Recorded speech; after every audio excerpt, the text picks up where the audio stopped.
سبحان الذي سخر لنا هذا وما كنا له مقرنين وإنا إلى ربنا لمنقلبون.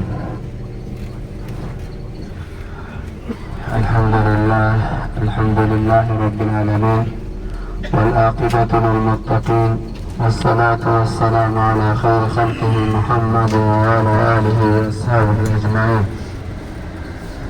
Aziz hojilarimiz, xo'jayinlarimiz, barcha kecha ko'p kech bo'lgan ba'zi do'stlarimiz taqozo qilyaptilarki bir necha gapirib bersak sizlarga.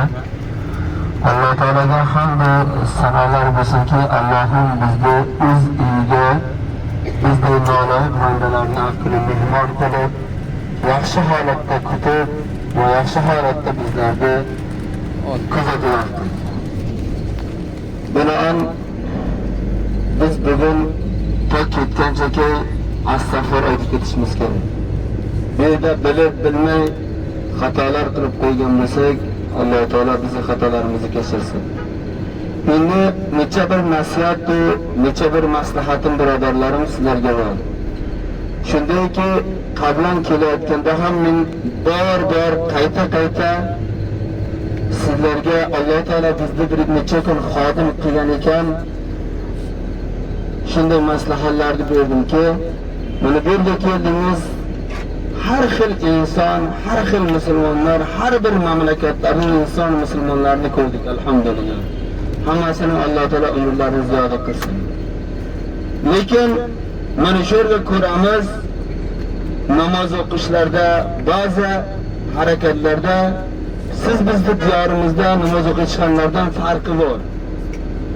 Binoan bularniki nohaq deb biz aytolmaymiz. Alhamdulillah, ular bizlardan ko'p yaxshi odam bo'lishi mumkin Alloh taolaning nazdida.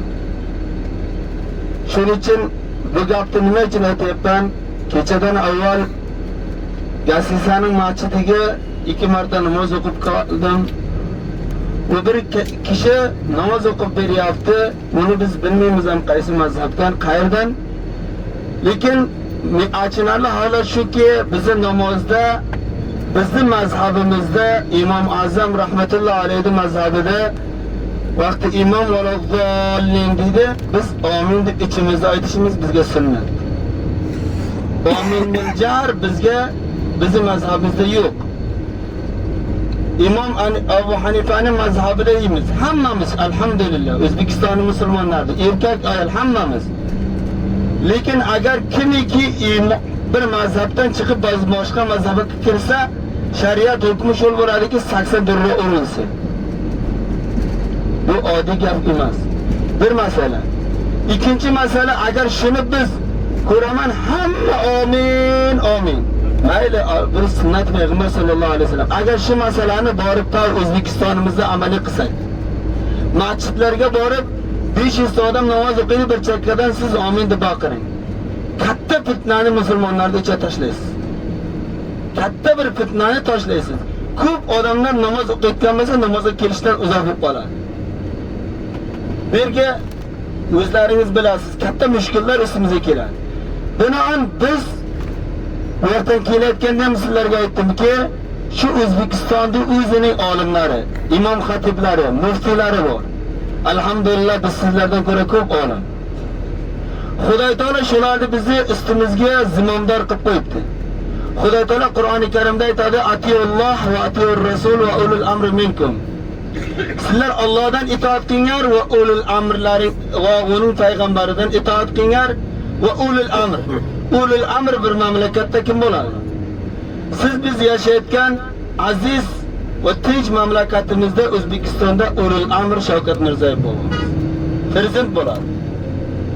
Va prezidentdan vazir, hokim, tuman hokimi, rais mahalla shunday davlatga ishlayotgan bo'ladi. Lekin bizni din sohamizga bizni ulul amrimiz muftiy hazratlari bo'ladi. Bu imom xatiblar va bosh imomlar va qozilar. Binoan shu imomlarni va O'zbekistondagi bizlarga alhamdulillah namoz masalasiga, boshqa ibodatlarimizga bular kecha kunduz tinmay xizmat qilib turibdilar. Bizlar ulardan itoat qilib, ana shunday jirishligimiz bizga ustimizga vojib. biz biron sunnat ya bir mustahab amal qilaman deb ertaga qattiq gunohkor bo'lib qolmang birodar. Ham bizni shu tinch osoyishta yashayotgan mamlakatimizga bir fitnani tashlagan bo'lasiz. Alloh taolo Qur'oni Karimda Baqara surasida aytadi: "Auzubillahi minashshaytonirrojim. Bismillahirrohmanirrohim. Al-fitnatu ashaddu minal qatl." Va qala Alloh tabaraka va taala: "Al-fitnatu akbaru minal qatl." Aytayaptiki, fitna tashlamoq mu'min musulmonlarning o'rtasiga o'limdan ko'ra qattiqroqdir va o'limdan ko'ra kattaroqdir deyapti. Xudo taolo aytayapti. Shuning uchun biz borib, falan biz mana 10 kun, 15 kun biz umraga borib keldik. Bu yerda namoz jamoat o'qish bunday ekan, sunnat o'qilmaydi ekan, duo bo'lmaydi ekan, oyat o'qilmaydi ekan, falan bo'lmaydi ekan deb agar borib mamlakatimizga fitna taylayotgan bo'lsak, ham o'zimiz ziyon ko'rgan bo'lamiz. Ham dinimizga va o'zimizning mamlakatimizga ziyon bergan bo'lamiz. Biz o'zimizni mazhabimizga, o'zimizning nimamizga amal qilishimiz lozim. Bu kishilarning bu tomonda bu musulmonlarning mazhabi alhamdulillah haq o'zlariga bular mana shu yerda aksariyat shular yashaydi. Lekin biz diyorda, mavarahonlarda aksariyat hammamiz Imom Azadi mazhabidamiz. Bilan mana shu masalalarga ko'p ehtiyot bo'lamiz. Nima uchun? Bir bandadan qo'rqish emas, Xudodan qo'rqaylik. Bu Xudoning hukmi, biz ustimizga vojib. Allohdan qo'rqaylik, bu musulmonlarning o'rtasiga fitna tashlamaylik. Bu masala endi yaxshi bilib oldingiz. Mana shu masalalarni borib, hamma yerga guring berib, bir yerga borib, bir molla bilan mahalla mollasi bilan, imom bilan tartishib, sen bilmaysan ekan, biz ko'rib keldik, Allohning uyida bunday ekan, bu holat ekan deb aytmangizlar birodar. Men bir mayda ukalaringiz uchim kelgandan qalbimda dardim boridan sizlarga aytaman. Meni qalbimdan nisbatiki hammalaringiz ko'plaringiz bilsalaringizki, Alloh ustimda hozir men Alloh taolani Makka mukarramada hududi haramdan chiqib ketmaganmiz. Alloh guvohki mening mehr muhabbatim nisbatan O'zbekistonda bir O'zbekistonning fuqarosidan ko'proq deb o'ylayman. Bo'lmasa menga nima? Shu tinchlik, osoyishlik O'zbekistonda borligiga biz xursand bo'lamiz. Sizlar alhamdulillah shunday bir tinch mamlakatdagi mana qancha izzatda bo'ldilaringiz, qancha hurmatda bo'ldilaringiz. Har bir qadamga, haramga, masjidga qadam bashlaysiz ikkita o'zbek turibdi. Qayerda bo'lgan? Hatto milisalar o'zbek tili gaplayapti. Men mahallashdim, 2 yildan so'ng sizlar o'zbek bo'lib ketasizlar deb. Do'kondarlar o'zbek gaplayapti.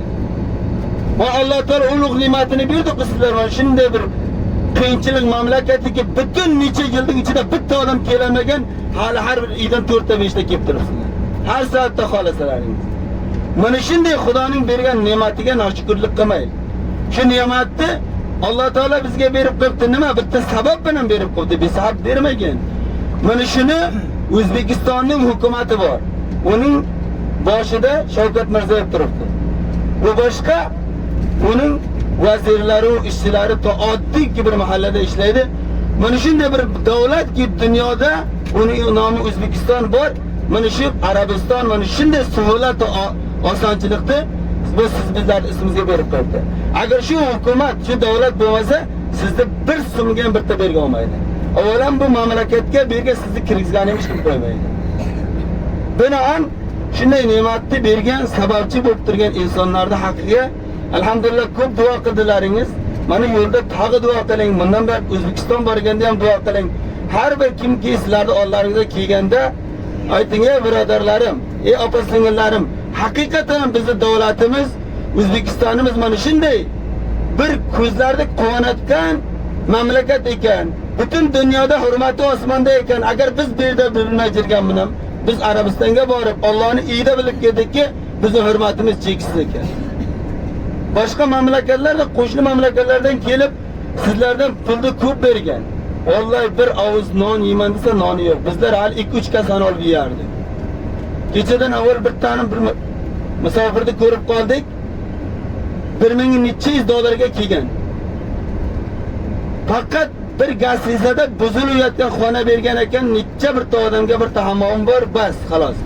Hatto yeygan ovqatimiz yo'q deyapti. 15-12 kunning ichida $1200 ovqat yeyib ketamiz deyapti.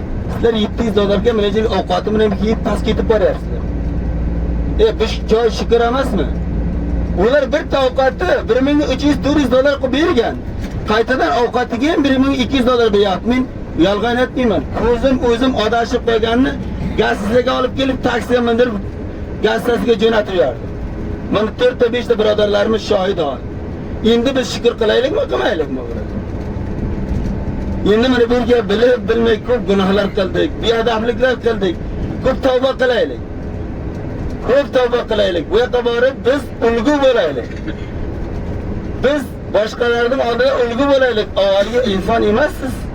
Xudo taolo sizni butun dunyo gunoh qilgan gunohlaringizni kechirib top-toza qilib beryapti. Bo'ldi, tavba qilib boshlasangiz. Yo'q. Tavba-i nasuh qilish kerak. Biz namozlarimizda, ibodatlarimizda ko'p mustahkam bo'laylik. Siz shu O'zbekistonda yashayapsiz, O'zbekistonning mamlakatiga agar qo'lingiz bilan amaliy bir foydangiz yetmasa, duolar bilan foyda yetkazinglar. Kechalar, kunduzlar mana endi yaxshilikni ko'rib bordilar amali. Boshqa odamlar ko'rmagan bular. Buni ko'p insonlar shuri kelib turib ham dark qilmasa kerak. Men hozir sizga aytib beraman. Ba'zilar buni o'ylamasa kerakki, qanday gap bo'lyapti deb. Binoan yaxshiliklarni ko'rdingizlar, ko'p shukrona qilaylik. Ko'p tavba qilaylik. Alloh taolo hammalarimizni ibodatlarini dargohiga qabul qilsin. Bir iltimos, biz sizlarni Alloh taolo mana bir yerga safar qilib olib keldi. To bir yerga olib boryapti. Hamisha mana besh vaqt namozlarda o'qiysizlar, bir minut vaqtlaringizni olmaydi. Allohim mana shu hamsafarlarimizni gunohlarini kechir, bir-birimizni haqqimizga duoda bo'lamiz inshaalloh. Hamisha Xudovan qiyomat kunida Jannatul Firdavslarda ham bizlarni bir joyga qilsin. Do'zax o'ti qabr azobidan Alloh taolo saqlasin. Shunday kuniki ustimizga tonna to'proq tashib, eng yaxshi ko'rgan odamimiz ham chopodiki bir bel to'proq ustiga tashlasam, choyanlarga, jilonlarga ovqat bo'lishdan Alloh taolo hammamizni hifz omoniga olsin inshaalloh. Duo qilamiz. Alloh taolo duolarimizni qabul qilsin. A'udhu billahi minash shaytonir rojim. Alhamdulillahi rabbil alamin.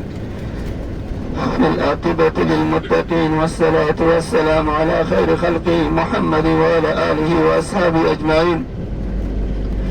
İlahi Perverdigara, Senga hamd sanolar bo'lsin. İlahi yaratgan mahluqlaringning adadicha, daraxtlarning barglarining adadicha, qumlarning adadicha ya Rabb, bundan ko'proq Senga hamd sanolar bo'lsin. Payg'ambarimiz Muhammad sallallohu alayhi vasallamga salovatlar bo'lsin. Ey Allah'ım, bizler bilib bilmay agar beadablik qilganmisak, ey Allah'ım sening mehmoning edik. Ey Allah'ım sening mehmonlarni xursand qilib jo'natasan ya Rabbim. Bizlarni gunohlardan pok qilib toza qilib jo'natgin ya Rabbim. Ey Allah'ım har bir tanamizni ya Rabbim tavfiq hidoyatdan nasib qilgin. O'z yo'lingdan adashtirma ya Rabb. Ey Allah'ım, O'zbekistonda yashayotgan mu'minalar, erkek, ayol, fakir boy, hammalarni shu uyga olib kelishligini ya Rabbim sendan so'raymiz, sen nasib eyle ya Rabb.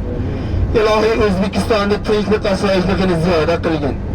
İlahi O'zbekistonda tinchlik osoyishlikka xizmat qilib kelayotgan Shavkat Mirziyoyev prezidentdan olib bir oddiy ishchisiga ya Rabbim, har bir ishchilarni ya Rabb o'z ibzimanga olib, mana shu yerda u kishilar ya Allah bizlarga sababchi bo'lib turibdi. Mana bizlarda qilgan ibodatlarimiz, boshqa hojilarni qilgan ibodatlardan ularga hammasini bahramand aylagin ya Rabb. Ey Allohim, ularning farzandlarini, o'zlarini ya Rabbim hidoyat yo'lida vatanga eng katta xizmat qilayotgan kuch-quvvatlarni nasib eyle. Ilohi O'zbekistonda tinchlik osoyishligini ziyoda aylab, mustaqilligini doimiy qilgin. Ilohi hech bir mamlakat, hiçbir kubri mamlakatlarga qaram qilmagin ya Rabbim. İlahi afat, balo, musibat kelmaslikdan hamma xalqimizni, xususan davlatimizni o'z hifozatiga olgin ya Rabb. Ey Allohim, senga yalvarib so'raymiz, gunohlarimizni kechir.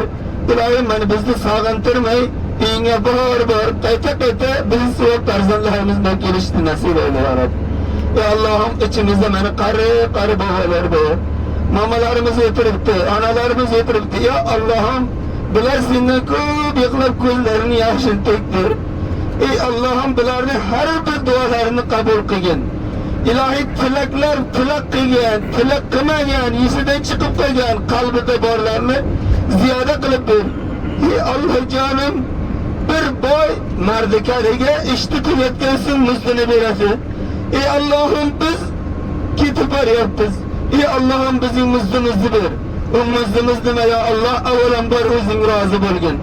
Payg'ambar sallallohu alayhi vasallamning rozi bo'lishligini bizga nasib eyle. Kıyamet günde şefaati Peygamber sallallahu aleyhi ve sellem'de bizlerge nasip qilgin. Sahabalar bilan, yaxshi bandalaring bilan bo'lishligimizni nasib eyle ya Rabbim. Ey Allah'ım, sen g'afursan, cennette joy bergin, qabr azobidan qutqazgin ya Rabb. İlahi farzandlarimizni, hammamizni farzandlarimizni solih qilgin. Ya Allah, farzandlarimizni olim qilgin. Ya Allah, eng saxiy boylardan qilgin ya Rabbim. Hech kimga muhtoj aylamagin. Kasallarga shifo ber, qarzdorlarga nijot ber, mushkuli borlarni mushkulini oson aylagin. Ya Rabbi, lakal hamdu kama yanbaghi li jalali wajhik wa azimi sultanik. Allahumma inni as'aluka bi anni ashhadu annaka antallah, la ilaha illa ant, al-ahad as-samad, alladhi lam yalid wa lam yulad wa lam yakun lahu kufuwan ahad. Ve sallallahu ta'ala ala khayri khalqihi Muhammedin ve ala alihi ve ashabihi ecmaîn bi rahmetike ya Rahman.